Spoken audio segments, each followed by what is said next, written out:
Welcome to Telangana ముచ్చట్లు news. సత్తుపల్లిలో రెండో రోజు కొనసాగుతున్న ఆర్టీసీ సమ్మె. తెలంగాణలో ఆర్టీసీ కార్మికుల సమ్మె రెండో రోజుకు చేరుకుంది. ప్రభుత్వం మరియు ఆర్టీసీ యూనియన్ మధ్య జరిగిన చర్చలు ఇంకా ఫలించలేదు. సత్తుపల్లిలో ప్రయాణికుల అవసరాల కోసం ప్రైవేట్ బస్సులతో సర్వీసులు నడుపుతున్నారు. అయితే శిక్షణ లేని డ్రైవర్లతో ఈ బస్సులు నడపడం వల్ల ప్రమాదాలు జరుగుతున్నాయని సిపిఐ నాయకుడు దండు ఆదినారాయణ ఆందోళన వ్యక్తం చేశారు. ప్రజల ప్రాణాలతో చెలగాటమాడుతున్నట్లుగా పరిస్థితి ఉందని విమర్శిస్తూ కార్మికుల డిమాండ్లు నెరవేర్చే వరకు సమ్మె కొనసాగుతుందని సిపిఐ జిల్లా నాయకులు స్పష్టం చేశారు. సమ్మెను కొనసాగిస్తూ మన డిమాండ్స్ ప్రభుత్వం దృష్టిలో ఉన్నాయి. ఈరోజు కేబినెట్ సమావేశం జరుగుతూ ఉంది. తొందరగా ఈ సమస్యను పరిష్కారం చేయమని చెప్పి భారత కమ్యూనిస్టు పార్టీ తరఫున, అదేవిధంగా రాష్ట్రంలో ఉన్నటువంటి ఆర్టీసీ కార్మికుల తరఫున రాష్ట్ర ముఖ్యమంత్రి గారికి విజ్ఞప్తి చేస్తా ఉన్నాం. మన వాళ్ళందరూ మాట్లాడారు చాలా విషయాలు. ఆర్థిక ఇబ్బందులు లేనటువంటి సమస్యలను కూడా పరిష్కరించడానికి ప్రభుత్వం ఎందుకు ఆలోచిస్తుందో తెలియదు. రైతు బంధు ఇస్తా ఉన్నారు, సన్నోట్లకు బోనస్ ఇస్తా ఉన్నారు. ఇంకా ప్రభుత్వం చేయాల్సినటువంటి అనేక కార్యక్రమాలు, బాండ్లు పెట్టో, అప్పు తెచ్చో, అది చేసో, ఇది చేసో ఇప్పటికే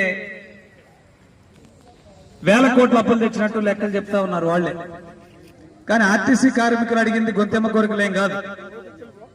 ప్రభుత్వంలో విలీనం చేయడానికి పెద్ద ఖర్చు అయ్యేది కాదు, లేదంటే సంఘాలని పునరుద్ధరించి ఎన్నికలు పోవడం అనేది ఖర్చు అయ్యేది కాదు. ఇంకా చిన్న చిన్న విషయాలు ఉన్నాయి. కానీ వీటన్నిటిని కూడా పక్కన పెట్టడం అంటే ఆర్టీసీ కార్మికుల పట్ల మీరు సౌతల్లి ప్రేమ చూపిస్తున్నారని అడగాల్సిన పరిస్థితి వస్తా ఉంది. గతంలో కూడా 55 రోజులు సమ్మె జరిగితే కాంగ్రెస్ నాయకులు, కాంగ్రెస్ పార్టీ మొత్తం కూడా బస్టాండ్ లో కూర్చొని మేము అండగా ఉంటాం, మీకు మద్దతుగా ఉంటాం, మేము అధికారంలోకి వస్తే మీ సమస్యలు పరిష్కారం చేస్తామని చెప్పి హామీలు ఇచ్చినటువంటి నేపథ్యం. నాయకులే కాదు, ఈ రాష్ట్ర ముఖ్యమంత్రికి ఆనాడున్నటువంటి పిసిసి అధ్యక్షుడు రేవంత్ రెడ్డి గారు కూడా మేము అధికారంలోకి వస్తే మేము విలీనం చేస్తాం, కేసీఆర్ చేయలేకపోయింది, తెలంగాణ ప్రజలను మోసం చేసిందని చెప్తే ఆర్టీసీ కార్మికులు నమ్మి వాళ్ళు ఓట్లు వేయడమే కాదు, వాళ్ళ బంధువులు, వాళ్ళ స్నేహితులు మొత్తాన్ని కూడా వేయించడమే కాదు, బస్సుల్లో కూడా ప్రచారం చేసినటువంటి నేపథ్యం ఉంది. కానీ వాళ్ళ ఆర్టీసీ ప్రగతి రథ చక్రం ఆగిపోయిందంటే వాళ్ళ రాష్ట్ర ప్రగతి ఆగిపోతుందనే విషయాన్ని గమనించమని చెప్పి నేను రేవంత్ రెడ్డి గారికి విజ్ఞప్తి చేస్తా ఉన్నా. వాళ్ళ ఆర్టీసీ కార్మికులు మీ మంచిని, మీ అభివృద్ధిని, మీ ప్రభుత్వ విధానాన్ని ఎట్లా ప్రచారం చేస్తున్నారు మీరు గమనించండి. మీరు మహాలక్ష్మి పథకం ద్వారా మహిళలకు ఉచితంగా బస్సు ప్రయాణం ఇస్తే ఆపసోపాలు పడి అనేక ఇబ్బందులు పడి ఆ యొక్క పథకాన్ని కొనసాగిస్తున్నటువంటి పరిస్థితిని మీరు చూస్తా ఉన్నారు. అనేక ఇబ్బందులు పడి మహిళా కండక్టర్లు అనేక రకాలుగా ఉదయం డ్యూటీకి వస్తే నైట్ గా కూడా ఇబ్బంది పడి డ్యూటీలు చేస్తా ఉన్నారు. 50 మంది ఎక్కే బస్సులో 100 మంది 150 మంది ఎక్కినా గానీ ఓపిక వాళ్ళ గమ్యాన్ని చేరుస్తున్నట్టు పరిస్థితి ఉంది. కాబట్టి ఇంత ఇబ్బందులు పడి ఈ గమ్యాన్ని చేరుస్తున్నటువంటి ఆర్టీసీ కార్మికుల పట్ల మీరు పట్టించుకోకపోతే భవిష్యత్తులో ఇబ్బంది జరిగింది. కాబట్టి కేబినెట్ మీటింగ్ లో సరైన నిర్ణయం తీసుకోవాలా. అదేవిధంగా ఇప్పుడు యూనియన్ నాయకులను కూడా పిలవాలా, పిలిచి చర్చల్లో సరైన నిర్ణయం తీసుకొని ఈ యొక్క సమ్మెను ఆపే విధంగా రాష్ట్ర ముఖ్యమంత్రి చర్యలు తీసుకోవాలని చెప్పి సందర్భంగా విజ్ఞప్తి చేస్తా ఉన్నాం. కార్మికులు ఇక్కడ చాలా శాంతియుతంగా ఉద్యమాన్ని కొనసాగిస్తా ఉన్నాం.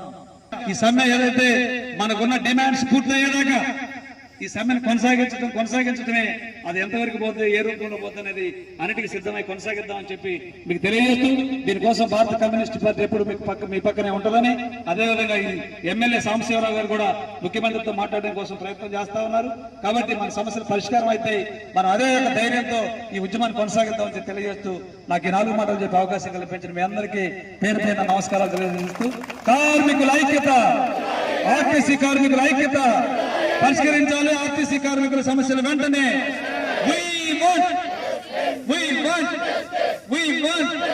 we want